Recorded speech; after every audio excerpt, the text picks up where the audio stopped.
തനിക്കുള്ളതെല്ലാം വിട്ടിട്ട് ദൈവത്തിന് വേണ്ടി തൻ്റെ ജീവിതം സമർപ്പിച്ച് ദൈവത്തിൻ്റെ ക്രിസ്തുവിൻ്റെ കാലടികളെ പിന്തുടർന്ന വ്യക്തിയാണ് പാദുവയിലെ വിശുദ്ധ അന്തോണീസ്. വിശുദ്ധ അന്തോണീസിൻ്റെ വീട് നമുക്ക് കാണാം. ലിസ്ബണിലെ കത്തീഡ്രൽ ദേവാലയത്തിൻ്റെ തൊട്ട് അരികിലായി ഇപ്പോഴും ആ വീട് സൂക്ഷിക്കപ്പെടുന്നുണ്ട്. അദ്ദേഹം വളരെ സമ്പന്നമായൊരു കുടുംബത്തിൽ ജനിച്ചു. നിങ്ങൾക്ക് എല്ലാവർക്കും അറിയാവുന്ന ചരിത്രമാണ്. ബുൾഹോം പ്രഭു കുടുംബത്തിലെ ഏക അവകാശിയായിരുന്നു അദ്ദേഹം. അദ്ദേഹത്തിൻ്റെ പിതാവ് ഒരു മജിസ്ട്രേറ്റ് ആയിരുന്നു.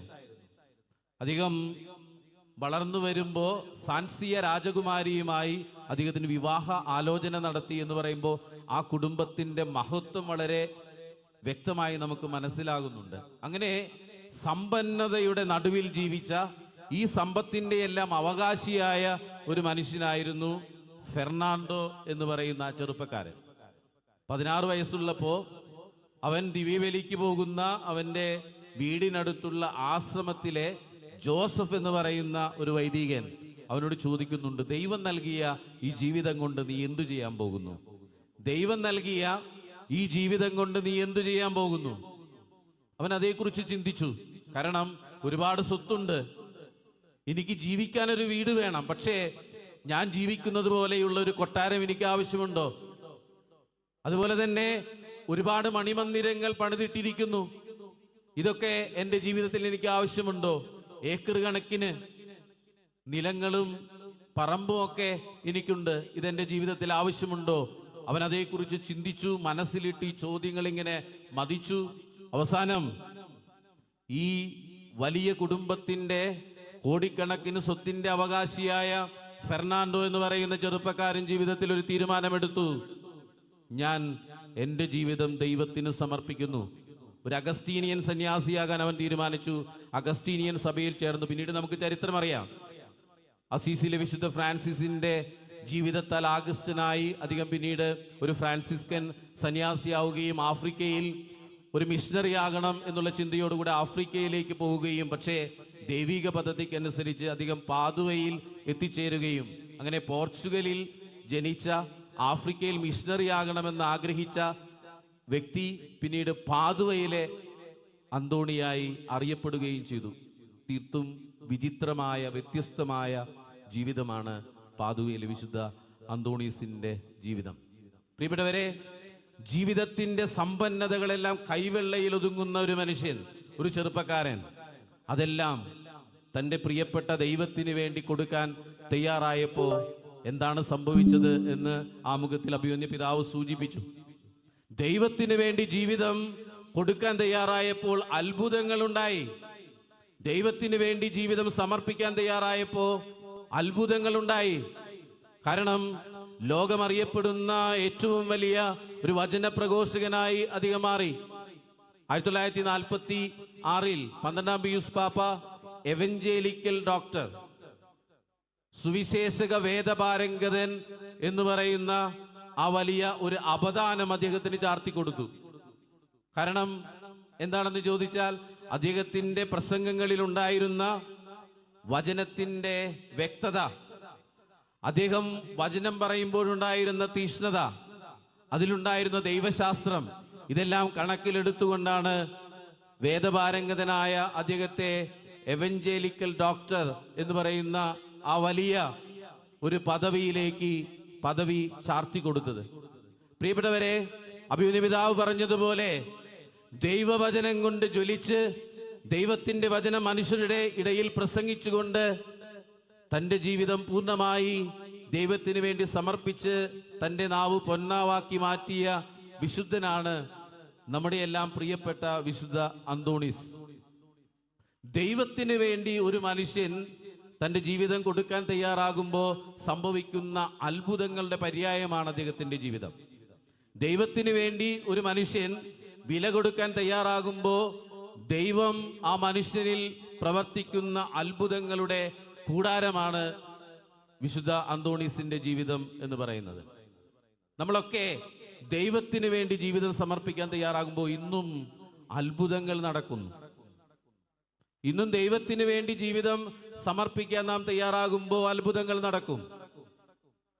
നൂറ്റാണ്ടുകൾക്ക് മുമ്പ് വിശുദ്ധ അന്തോണീസിന്റെ അധരങ്ങളിൽ നിന്ന് പൊഴിഞ്ഞ ആ വാക്കുകൾ കാലാതിവർത്തിയായി ഇന്നും നമുക്കൊക്കെ പ്രചോദനവും ശക്തിയും പ്രകാശവുമായി നിലകൊള്ളുന്നു എന്നുള്ളത് തന്നെയാണ് ഏറ്റവും പ്രധാനപ്പെട്ട കാര്യം.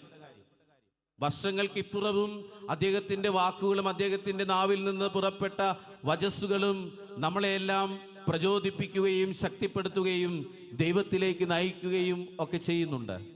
അതുകൊണ്ട് തന്നെയാണ് വിശുദ്ധ അന്തോണീസിന്റെ തീർത്ഥാടന ദൈവാലയങ്ങളിലേക്ക്, നമ്മുടെ പള്ളിയടക്കമുള്ള ദൈവാലയങ്ങളിലേക്ക് ഇത്രമാത്രം ആളുകൾ ഓടിയണയുന്നത്. ദൈവത്തിന് വേണ്ടി ജീവിതം കൊടുത്തപ്പോൾ ദൈവം ആ ജീവിതത്തെ അനുഗ്രഹിച്ചു. ദൈവത്തിന്റെ പക്കൽ വലിയ മധ്യസ്ഥനായ അദ്ദേഹം തീർന്നു. ഇന്ന് നമ്മളൊക്കെ വിശുദ്ധ അന്തോണീസിനോട് പ്രാർത്ഥിക്കുമ്പോൾ, നമ്മളുടെ നിയോഗങ്ങൾ സമർപ്പിക്കുമ്പോൾ അതെല്ലാം അനുഗ്രഹമായി വസിക്കാൻ കഴിവുള്ള ശക്തനായ മധ്യസ്ഥനായ വിശുദ്ധ അന്തോണീസ് മാറിയിട്ടുണ്ട്. തൃശ്ശൂർ തിരുഹൃദയ പള്ളി ഒരു നൊവേന പള്ളിയാണ് വിശുദ്ധ അന്തോണീസിന്റെ. 5 വർഷക്കാലം ഞാൻ അവിടെ വികാരിയായി സേവനം ചെയ്തിരുന്ന കാലഘട്ടം ഓർക്കുന്നുണ്ട്.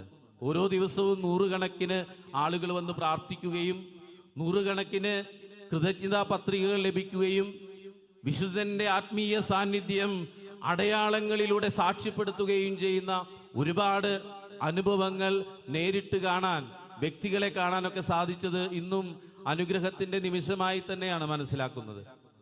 പ്രിയപ്പെട്ടവരെ, വിശുദ്ധ അന്തോണീസിനെ പോലെ നമുക്കും നമ്മുടെ ജീവിതം ദൈവത്തിന് വേണ്ടി സമർപ്പിക്കാൻ സാധിക്കുമോ എന്നുള്ളതാണ് ചോദ്യം.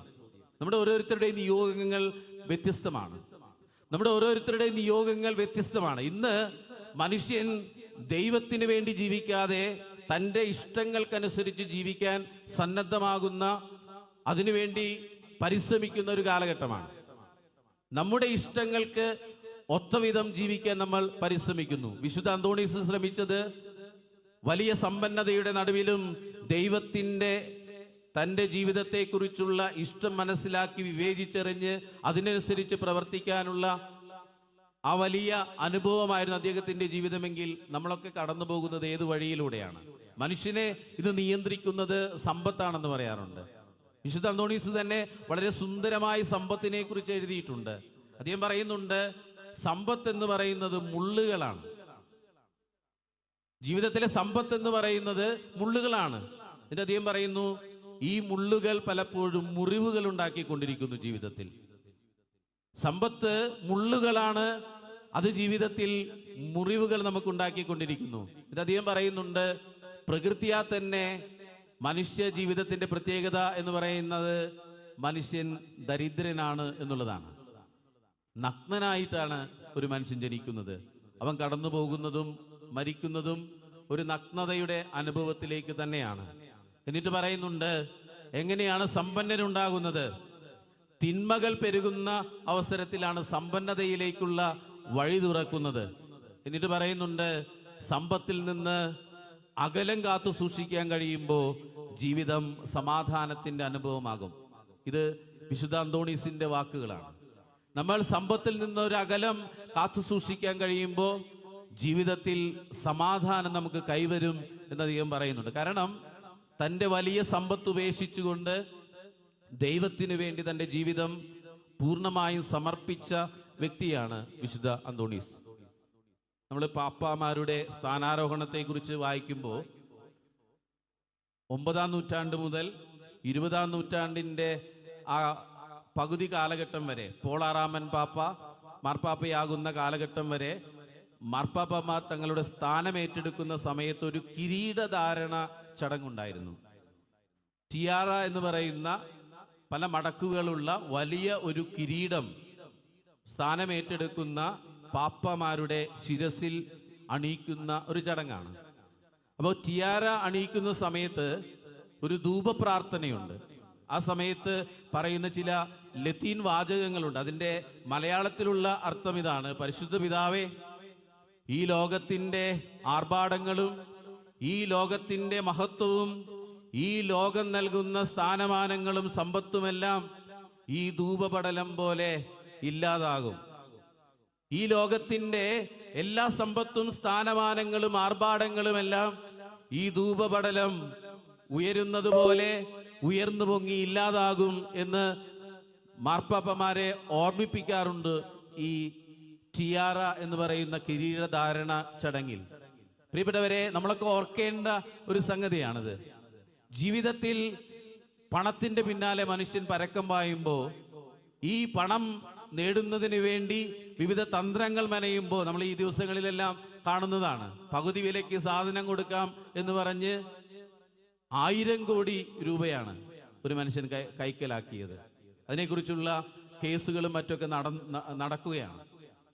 അപ്പോൾ ഈ ഒരു പശ്ചാത്തലത്തിൽ, പണത്തിന്റെ പിന്നാലെ മനുഷ്യൻ ഓടുന്ന ഒരു പശ്ചാത്തലത്തിൽ, ജീവിതത്തിലെ സകല സമ്പന്നതയുടെയും നടുവിൽ ജീവിക്കുവാൻ കഴിയുന്ന അവസരമുണ്ടായിട്ടും അതെല്ലാം തൃണവൽഗണിച്ചുകൊണ്ട് ഒന്നുമില്ലാത്തവനെ പോലെ കടന്നുപോയി ദൈവത്തിന് വേണ്ടി ജീവിക്കാൻ സാധിക്കുക എന്ന് പറയുന്നത് എത്രയോ സുന്ദരമായ ഒരു കാര്യമാണ്. അതിൻ്റെ 10 മടങ്ങ് അനുഗ്രഹമാണല്ലോ ദൈവം വിശുദ്ധ അന്തോണീസിന് നൽകിയത്. വിശുദ്ധ അന്തോണീസ് വഴി ഇന്ന് നമുക്ക് ഓരോരുത്തർക്കും വർഷിച്ചു കൊണ്ടിരിക്കുന്നത്. തീർച്ചയായും മനുഷ്യൻ ഇന്ന് ആത്മാവിനെ കുറിച്ച് ചിന്തിക്കാതെ, സ്വർഗത്തെക്കുറിച്ച് ചിന്തിക്കാതെ, പണത്തിൻ്റെയും ലോക വസ്തുക്കളുടെയും സുഖഭോഗങ്ങളുടെയും എല്ലാം പിന്നാലെ കടന്നു പോകുന്നു എന്നുള്ളത് ഒരു യാഥാർത്ഥ്യമാണ്. ഇപ്പം എൻ്റെ കയ്യിൽ ഒരുപാട് പണമുണ്ടെന്ന് വിചാരിക്കുക, പണമില്ല ഉണ്ടെന്ന് വിചാരിക്കുക, കോടിക്കണക്കിന് പണമുണ്ടെന്ന് വിചാരിക്കുക. എനിക്ക് ഏറ്റവും മുന്തിയ ഒരു ഹോട്ടലിൽ പോയി അവിടെയുള്ള മെനു കാർഡ് നോക്കി അതിൽ ഏറ്റവും മുന്തിയ ഭക്ഷണം എനിക്ക് ഓർഡർ ചെയ്യാം, അതെൻ്റെ ടേബിളിലേക്ക് എത്തും. പക്ഷേ ഈ ഭക്ഷണം കഴിക്കാനുള്ള ആ വിശപ്പുണ്ടല്ലോ, ആ വിശപ്പ് ഒരിക്കലും എൻ്റെ കയ്യിലുള്ള പണം കൊണ്ട് എനിക്ക് വാങ്ങാൻ കഴിയില്ല. അങ്ങനെ പറയുന്നതിന് കാരണം എന്താണ്? ലോകത്തിൽ മനുഷ്യരുണ്ട്, വിശപ്പില്ലാത്ത മനുഷ്യർ ഇപ്പോഴും ജീവിച്ചിരിപ്പുണ്ട് എന്നുള്ളൊരു യാഥാർത്ഥ്യം നമ്മൾ ഓർക്കണം. വിശപ്പില്ലെങ്കിൽ നമുക്ക് ആർക്കും ഭക്ഷണവും ആവശ്യമില്ല, ഭക്ഷണത്തോട് യാതൊരുവിധ പ്രതിപത്തി നമുക്കുണ്ടാകുകയില്ല. നമുക്ക് ഭക്ഷണത്തോടുള്ള ഒരു പ്രതിപത്തി അല്ലെങ്കിൽ ഭക്ഷണം കഴിക്കണം എന്നുള്ള ആഗ്രഹം ഉണ്ടാകുന്നത് എന്തുകൊണ്ടാണ്? നമുക്ക് വിശപ്പുള്ളത് കൊണ്ടാണ്. അപ്പോൾ വിശപ്പില്ലാത്ത മനുഷ്യരുണ്ട്.